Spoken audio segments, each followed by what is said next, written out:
तर आमच्या सगळ्यांकडून तुम्हाला खरंच मनातून सीईटीसाठी खूप खूप शुभेच्छा. खाली ज्या गोष्टी सांगितल्यात त्या गोष्टी फक्त लक्षात ठेवा, ठीक आहे. आणि बाकी काही कमी जास्त असेल तर मी आहेच.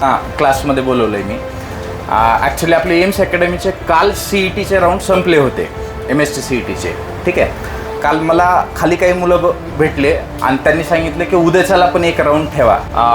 तर आज त्यांचा लास्ट राऊंड होता एक्झामचा. मला तुम्हाला फक्त एवढं सांगायचं आहे की तुमची 12वीची इंटिग्रेटेड बॅचची आहे, पण ह्यांच्यामध्ये जो जेन्युइननेस आणि सिरियसनेस मी वर्षभर पूर्ण जो फील केलाय ना, तो तुमच्यामध्ये पण आला पाहिजे पुढच्या वर्षभरामध्ये. कारण काल 12वीचे सगळे राऊंड संपल्यानंतर पण ह्या मुलांनी स्वतःहून त्यांनी मला आज परत एक राऊंड ठेवायला सांगितलं. म्हणजे तो सिरियसनेस जो आहे ना, तो जेन्युइनली यांच्या सगळ्यामध्ये आहे. मला खूप चांगलं वाटलं. त्यांना माहित नव्हतं मी तुम्हाला क्लासमध्ये कशासाठी, त्यांना कशासाठी बोलवलंय ते, की तो सिरियसनेस जर राहिला ना वर्षभर तर 100% रिझल्ट चांगला येईल. म्हणजे यांचे ऑलमोस्ट हे जेवढे पण तुमच्या समोरचे स्टुडंट दिसत आहेत ते सगळ्यांचं आतापर्यंत आपले आय थिंक रेग्युलर बॅचचे 6 राऊंड आणि रेग्युलर 6 राऊंड आणि आता फुल सिलेबस 6 की 7 राऊंड झाले.